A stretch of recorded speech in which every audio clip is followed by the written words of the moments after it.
Well, this is going to be a good session because it's a real deep dive into all the things that we've touched on so far this morning. And I really wanted to say, first and foremost, a big welcome to Reena, who has agreed to share with us a lot of her personal journey around what it's been like to be at Lloyds Banking Group through this period of upskilling or reskilling or actually building the skills capability.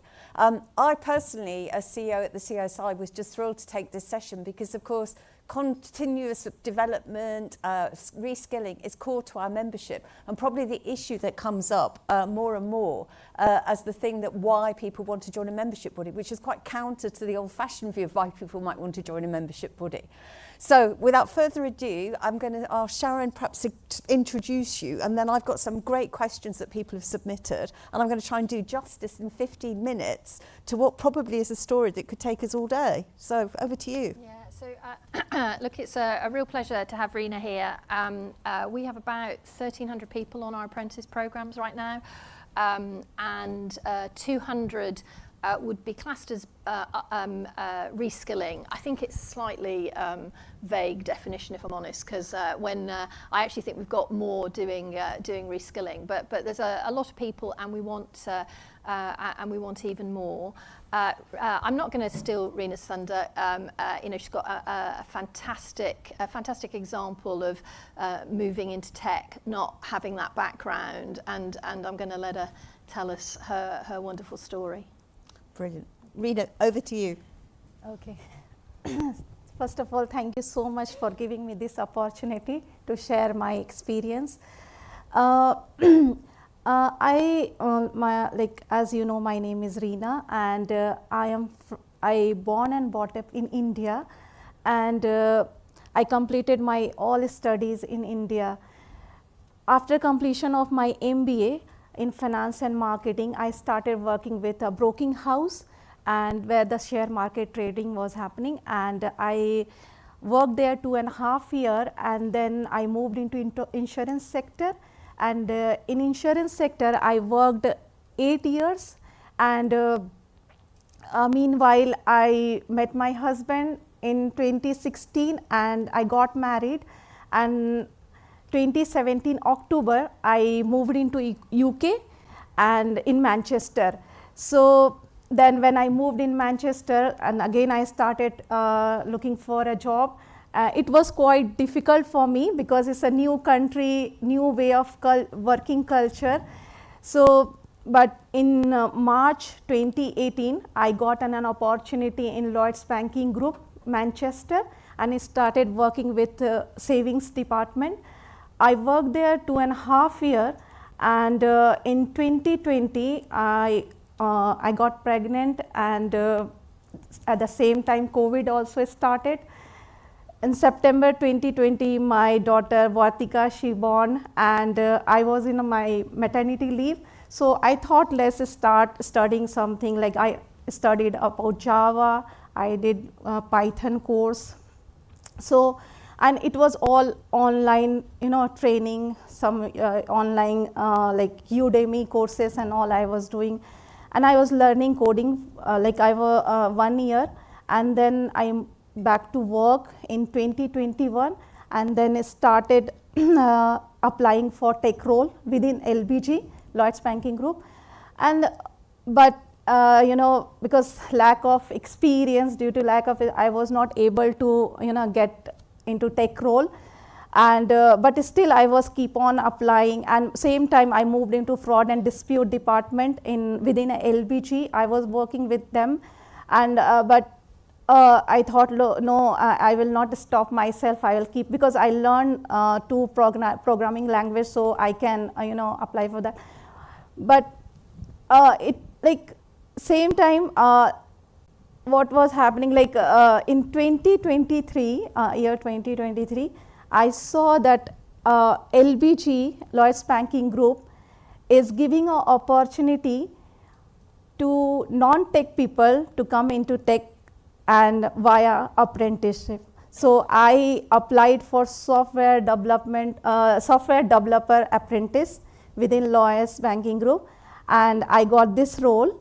And the best part of this apprentice is an on-job training, and during this training program, I learned coding language, that is definitely some programming language I learned, and I clear my level 2 English and maths, and level 3 software soft skills, workplace soft skills, that also I completed. And this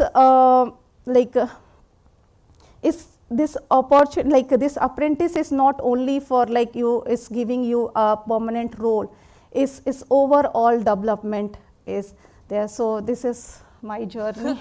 Reena, I do not know how you managed to fit it all in. I think you're massively underestimating what a committed individual you are. So I'm going to say everybody's going to give you a big shout out for that. Well done. Thank you. Thank you.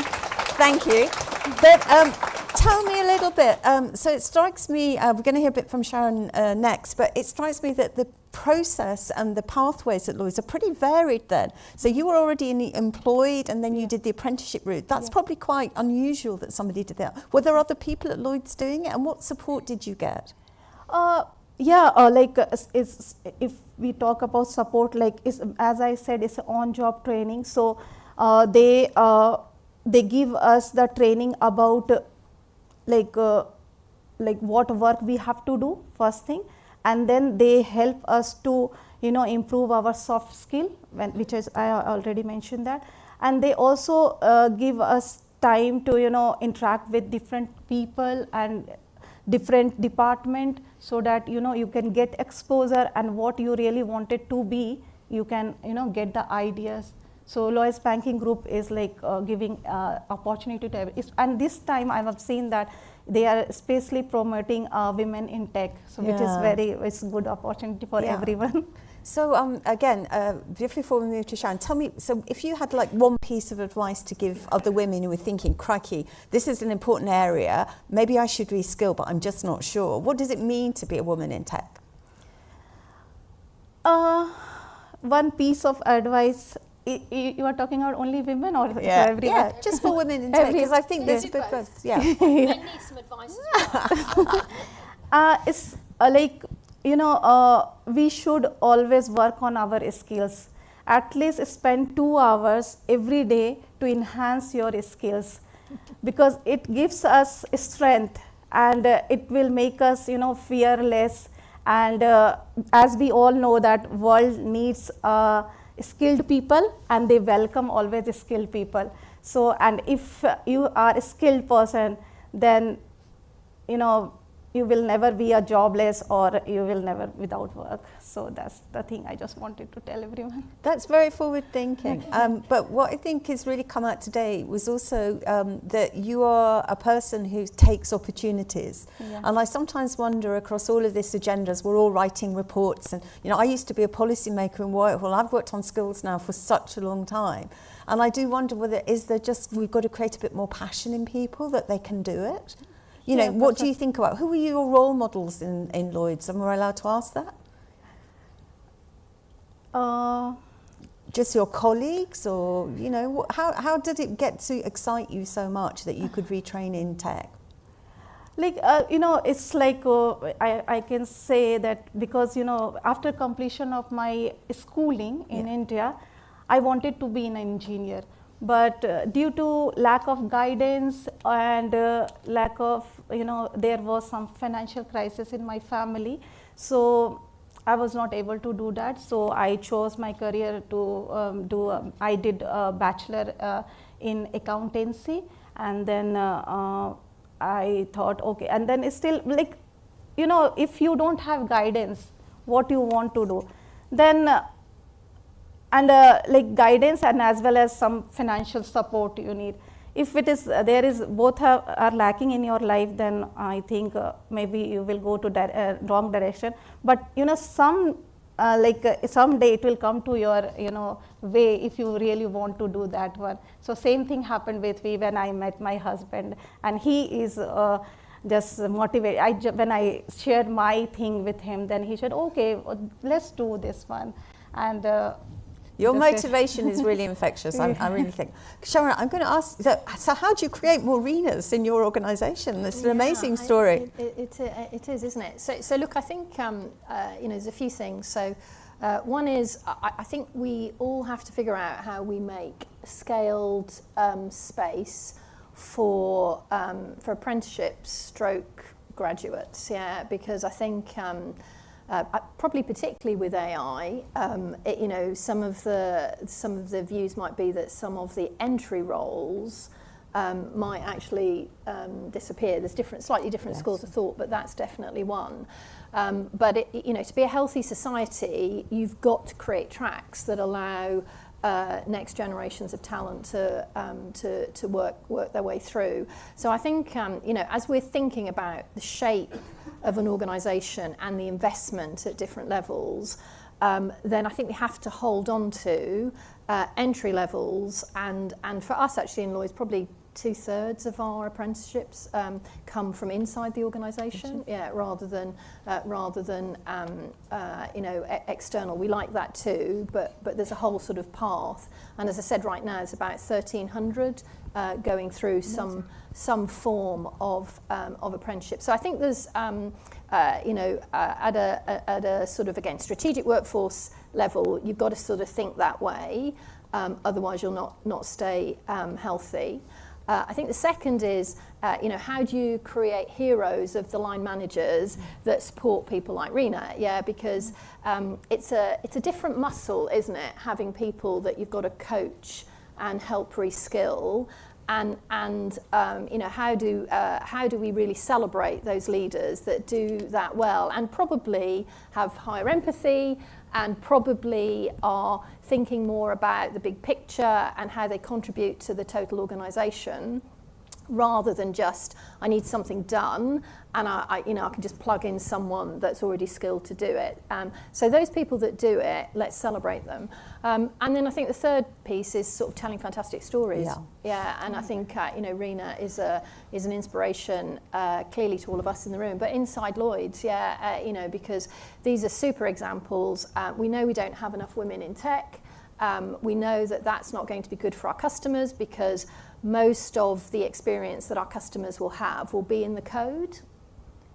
So if most of the experience will be in the code, both in terms of delighting but limiting bias, then I'm not saying that men can't do that, but balance increases the probability that we're going to create code that serves the society that we're in. So there's real business drivers for us taking this seriously, and if we haven't got enough women in the UK in technology, which we don't, then I think we have to then say at different stages of careers, how do we get more women into tech and excited and motivated like Reena is, whilst on maternity in a new country, sort of putting us all to shame. Actually, you sort of feel like we're not trying hard enough. So those are some of the things that we're doing to try and create more Reenas. I honestly do think, Reena, you are underestimating massively the commitment you've shown. But for me, also, we see it in our membership, certain areas really do start to excite the imagination. But if you don't have the examples of people who've done it. The other thing I was going to ask about, did you have a mentor in the organisation? We've seen our mentoring scheme really take off, because actually people want to have someone they could go and talk to that's not their line manager sometimes. We have a mentor in our in LBG, and they always suppose if they want to change their career in different department. So because when I was in a savings department, I spoke to my line manager at that time in 2018, and I showed my interest. So there was one training program, 6-month training program. So they said that, okay, we will mentor you, will guide you how you can prepare for interviews, how can you prepare for online exams and all. So there are some teams, those who are working on people, those who want to change their career, they want to get skills. Brilliant. We've got 1 minute left, and I've just got one question, which was around how much do you think people think 1 year ahead, 3 years ahead, 5 years ahead? What are your sort of skills horizons at the group, Sharon? And then I'm going to ask you, Reena, I'll give you notice of your personal horizon. What next for you? Yeah, okay, sure. Yeah, so look, I think it's not enough. Yeah, I think we, we're doing a massive reskilling because we're in the middle of one of the biggest UK FS transformations right now. So, we come probably from slightly behind to be catching up, and we talk about trying to be the biggest fintech in the UK. And have a fantastic CTO that's part of helping us do that. ex-ING happens to be blind, sitting on our exco, so really changing our views about how you think about being inclusive. So I think we're in catch up. But we absolutely are dipping our toe in the quantum computing space, because I think that is another, as AI is a massive game changer, and I think we're all grappling with that. But the truth is that was 5 years ago, and it's not the future. It's sort of now. So we're all in the middle of AI, cloud, all of those sort of front end tech skills, as well as how do we engage with our customers differently? How do we design products that really delight them? So I think we're all in there. But going 5-10 years, it's some of that sort of out there technology that will massively change our way of living and working. And I sadly think we're all sort of not quite where we need to be, but we're sort of running fast to try and catch up. Reena, the last word to you. I want to be tech lead within 5 years, and meanwhile I just want to give the guidance and help of women to get into tech, and I want to support those kind of committee, or because within a LBG there are a lot of mentor things are this kind of committees are there. So I just want to help them, and I want to encourage all the women, please get into tech, and it's a really good work and you will love it, you will enjoy it. Well, honestly, Reena, it's been tremendous looking at more of your story. Thank you so much, and thank you, Sharon. Thank you.